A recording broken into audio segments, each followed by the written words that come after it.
ये कहानी एक सुंदर जंगल की है। उस जंगल में एक सुंदरी कवि रहती थी। वास्तव में वो देखने में बहुत सुंदर नहीं थी, केवल उसकी नाम सुंदरी कवि थी।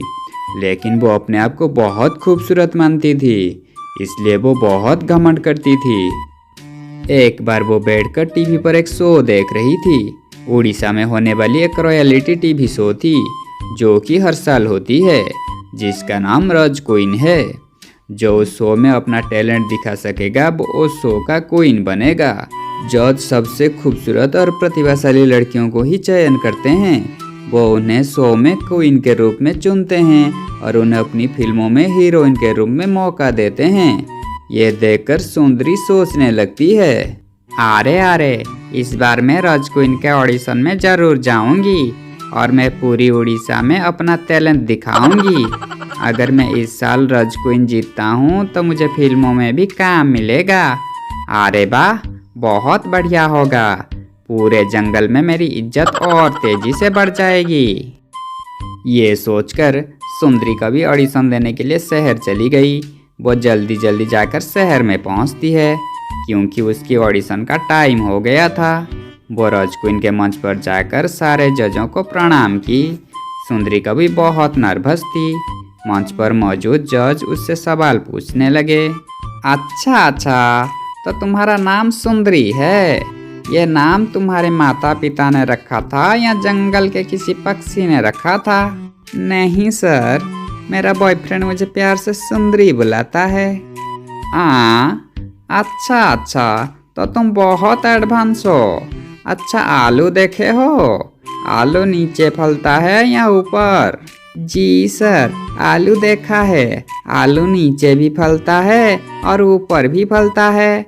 और भी एक आलू है, लेकिन मुझे बोलने में शर्म आ रही है। अरे वाह, क्या जवाब दे रही हो। अच्छा, तो ये बताओ, अगर एक लड़की को एक लड़के से प्यार हो जाए और वो लड़की दूसरी लड़के के साथ भाग जाए, तो जिस लड़के को धोखा मिला है वो क्या करेगा? बहुत सिंपल है सर, मार्केट में जाकर और एक आइटम पटा लेनी चाहिए। वाह, क्या सुंदर जवाब दे रही हो तुम। अच्छा, तो मेरी एक आखिर सवाल का जवाब दो। अगर इस सवाल का जवाब दे दिए तो हम तुम्हें इस शो का विनर बना देंगे। ठीक है सर, पूछिए। अगर मैं तुम्हें आई लव यू कहूँ तो तुम जवाब में क्या कहोगे? Sir, I love you too. वाह, तुम जितनी सुंदर हो, तुम्हारा जवाब भी उतना ही सुंदर है। तुम इस साल की विनर बने। तुम हमारे आने वाले फिल्म में काम करोगी। हम तुम्हें कॉल करके बता देंगे। ये सुनकर सुंदरी बहुत खुश हुई और खुशी मन से घर वापस आई। लेकिन वो नहीं जानती थी कि फिल्म में जिस हीरो के साथ वो काम करने जा रही है वो एक भूत है। वो लड़कियों को फिल्म का ऑफर देकर उनकी जान ले लेता है। कुछ दिनों बाद सुंदरी को कॉल आया। हेलो सुंदरी, तुम कल सुबह रेडी हो जाना। फिल्म के लिए तुम्हारा फोटोशूट होगा। मैं कल सुबह तुम्हें पिकअप कर लूँगा।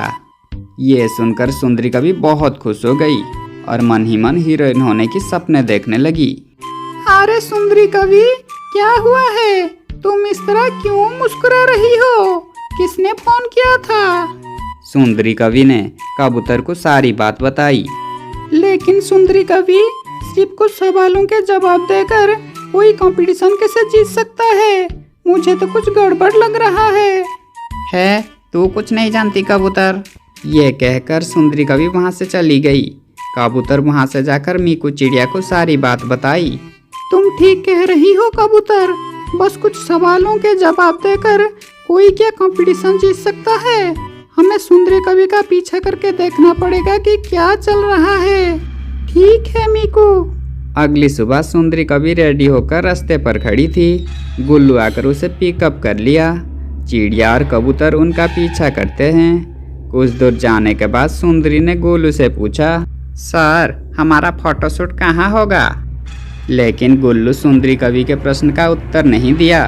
तो सुंदरी कवि को शक होने लगा और उसे घबराहट होने लगी। अचानक गुल्लू एक सुनसान जगह पर बाइक रोकी और बाइक से उतरकर वो अपने ओरिजिनल रूप में आ गया। ये देखकर सुंदरी कवि डर गई और वहाँ से भागने की कोशिश की। और तभी वहाँ पर एक चुड़ैल आ गई जो गुल्लू के साथ मंच पर थी। दोनों भूतों को देखकर सुंदरी कवि और भी डर गई।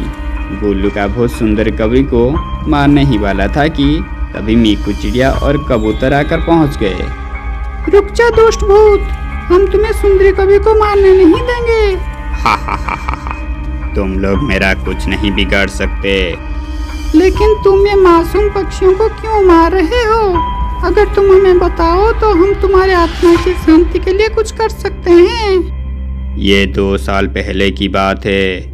मैं और मेरे दोस्त ने रज क्वीन कंपटीशन में हिस्सा लिया था और हम दोनों ने उसमें अच्छा प्रदर्शन किया। हम दोनों कोई किसी से कम नहीं थे, लेकिन मेरे दोस्त को डर था कि कहीं मैं उसे हराकर विनर ना बन जाऊं। इसलिए वो एक दिन गुंडों को लगाकर मुझे और मेरे भाई को रास्ते में जाते वक्त मार डाला।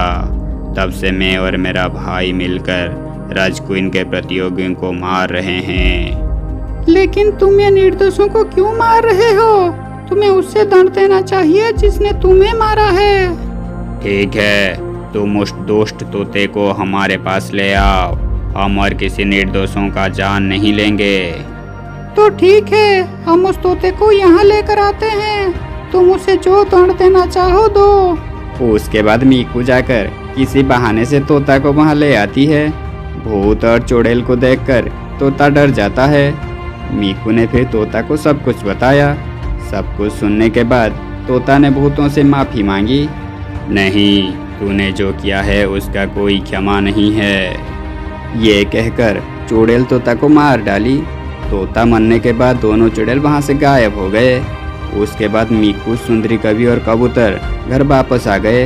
ये एक भयानक जंगल की कहानी है। उस जंगल में एक घर था जहाँ बहुत दिनों से कोई नहीं रहता था, लेकिन उस घर के सामने जंगल के सभी पक्षी रोज अपने घर से कुछ खाना लाकर रखते थे और वो खाना कुछ ही समय में गायब हो जाता था, क्योंकि उस घर में एक चुड़ैल रहती थी। वो ही सारा खाना खा जाती थी। यदि किसी दिन किसी घर से खाना लाकर उस घर के सामने ना रखा जाए तो अगले दिन उसके घर में कोई भोजन नहीं कर पाता था। उनका सारा खाना गायब हो जाता था और डरावनी आवाजें सुनाई देती थी। एक दिन उस जंगल में एक नया परिवार रहने आता है। उस परिवार में सिर्फ 2 ही सदस्य होते हैं, चीकू चिड़िया और उसकी पत्नी मीकू चिड़िया। हाँ जी, सुनते हो? रसोई के सामान लाने के लिए बाजार जाना पड़ेगा। ठीक है, मैं जाकर ले आता हूँ। चीकू जाकर बाजार से रसोई का सामान ले आता है और मीकू खाना बनाने में लग जाती है।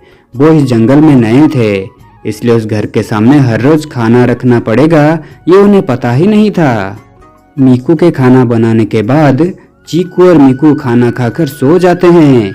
अगली सुबह जब मीकू खाना बनाने जाती है तो खाना बनाते ही खाना गायब हो जाता है और भयानक आवाजें सुनाई देती है। ये सुनकर मीकू डर जाता है और चीकू को बुलाने लगता है। अरे बाप रे, मर गया रे! आज सुनते हो, कहाँ गए? जल्दी यहाँ आओ और मुझे बचाओ। चीकू जल्दी से वहाँ आता है। अरे क्या बात है, तुम इतना शोर क्यों कर रहे हो? अरे जैसे ही मैं खाना बना रही हूँ वो खाना गायब हो जा रहा है और अजीब अजीब आवाजें भी आ रही है। लगता है तुम अभी भी नींद में हो। ये कैसे हो सकता है? खाना गायब हो रहा है? हा हा हा। अच्छा, तुम मेरे सामने खाना बनाओ और देखते हैं क्या होता है। और जैसे ही मीकू फिर से खाना बनाती है, सारा खाना गायब हो जाता है और भयानक आवाजें सुनाई देती है। ये सब देखकर चीकू भी डर जाता है। अब तुम नहीं कहोगे कि मैं नींद में हूँ? अरे मीकू, ये क्या हो रहा है? खाना कहाँ गायब हो गया? और ये कैसा आवाज है? क्या इस घर में कुछ है? दोनों डर जाते हैं और वो अपने घर से निकलकर दूर एक पेड़ पर जाकर बैठ जाते हैं। उधर से एक बुजुर्ग चिड़िया गुजर रही थी। उसने चीकू और मीकू को देखा और उनके पास जाकर कहा, अरे मैंने तुम लोगों को पहले इस जंगल में नहीं देखा। लगता है तुम लोग इस जंगल में नए आए हो। हाँ माँ जी, हम कल ही इस जंगल में रहने आए हैं। अरे तुम लोग ऐसे काम क्यों रहे हो? लगता है डर गए हो। हाँ माँ जी, हम थोड़े डरे हुए हैं। लगता है तुम जैसे ही खाना बनाते हो तुम्हारा सारा खाना गायब हो जा रहा है। माँ जी, आप तो सब जानते हो, हमसे क्यों पूछ रहे हो? आप ही बताइए हम क्या करें? हमारे घर में क्या हो रहा है? क्या हमारे घर में किसी का साया है? बेटा, जंगल में जो बड़ा सा बरगद का पेड़ है ना, उस पेड़ के ऊपर एक घर है। रोज सुबह शाम उस घर के सामने कुछ खाने को रख देना, तुम्हारी समस्या दूर हो जाएगी। और उस घर के सामने जाकर कहना कि हर दिन जैसे ही खाना तैयार होगी हम सबसे पहले खाना लाकर इस घर के सामने रखेंगे। लेकिन माँ जी, ऐसा क्यों? चीकू के कहने पर माँ जी उन्हें बताती है कि कई साल पहले उस घर में एक गरीब चिड़िया रहती थी। उसका और कोई नहीं था। उसके घर में खाने के लिए कुछ भी नहीं था और जंगल में उसे कोई कुछ काम करने को नहीं देता था, क्योंकि वो एक नीच जाति की थी। जंगल में उसे कोई अपने पास नहीं आने देता था, इसलिए वो दूसरे के घरों से खाना चुराया करती थी। एक दिन जब वो चील महाराज के घर से खाना चुरा रही थी तो चील महाराज ने उसे देख लिया। उसके बाद राजा ने उसे दंड दिया कि उसे कोई खाने को नहीं देगा और उसे हमेशा के लिए अपने घर में बंद कर दिया गया। उसके बाद वो उस घर में भूख प्यास से मर गई और उसके बाद वो एक चुड़ैल में बदल गई और तब से सबको उसके घर के आगे खाना रखना पड़ता है। और जो भी खाना नहीं रखता तो वो चुड़ैल उसे बहुत तकलीफ देता है और उसे चैन से रहने नहीं देता। क्या आप लोगों ने उसकी आत्मा की मुक्ति के लिए कुछ नहीं किया? बेटा, हम सब ने बहुत कोशिश की लेकिन वो इस जंगल को छोड़ने को तैयार ही नहीं है। ठीक है माँ जी, आज से हम भी उस घर के सामने खाना रखेंगे। फिर चीकू मीकू को लेकर घर जाता है और घर पहुंचकर मीकू से कहता है, मीकू, आज से पूड़ी, हलवा, खीर और अच्छी अच्छी सब्जी बनाना। ऐसा क्यों? आज कुछ है क्या? नहीं, ऐसा कुछ नहीं है। अब तुम रोज ऐसे ही अच्छे अच्छे खाना पकाओ और मुझे एक थाली में परोस कर दो। अच्छा ठीक है। मीकू समझ नहीं पा रहा था कि चीकू क्या कर रहा है। चिंता मत करो, सब ठीक है। मैं ऐसे पकवान बनाने के लिए कह रहा हूँ क्योंकि जब हम चुड़ैल को ये खाना खिलाएंगे तो वो बहुत खुश होगी। क्या आप चुड़ैल को खुश करके घर में लाकर रखोगे? पहले उसे खुश तो होने दो, फिर देखेंगे आगे क्या करना है। फिर चीकू खाने की थाली लेकर चुड़ैल के घर के सामने जाता है और कहता है, बाहर आइए चुड़ैल अम्मा, मैं आपके लिए खाना लाई हूँ। मैं आपको अपने हाथ से खिलाऊंगा अम्मा। इसके बाद चुड़ैल चीकू के सामने आती है और चीकू उसे खाना खिलाता है और दूसरे पक्षी चीकू के ऐसा करते देखते रहते हैं। चुड़ैल हर रोज क्या क्या खाएगी चीकू उससे पूछता है और चुड़ैल के इच्छा अनुसार उसे खाना बनाकर खिलाता है। लेकिन एक दिन, चुड़ैल अम्मा, आप यहाँ अकेली कैसे रहती हो? आपको यहाँ डर नहीं लगता क्या? हाँ, यहाँ डर तो लगता है, लेकिन मेरे साथ यहाँ कौन रहेगा बेटा? आप वहाँ क्यों नहीं चली जाती जहाँ आप जैसे लोग रहते हैं? हाँ बेटा, तुम ठीक कह रहे हो। अम्मा, तुम्हें वहाँ अच्छा लगेगा।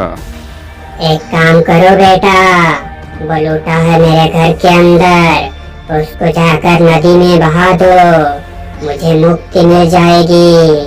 अब मुझे इस जंगल से और जंगल वालों से कोई परेशानी नहीं है। ठीक है अम्मा। चीकू लूटा ले जाता है और उसे नदी में बहा देता है, जिसके बाद चुड़ैल गायब हो जाती है। ऐसे ही सारा जंगल खाना चोर चुड़ैल से मुक्ति पाता है।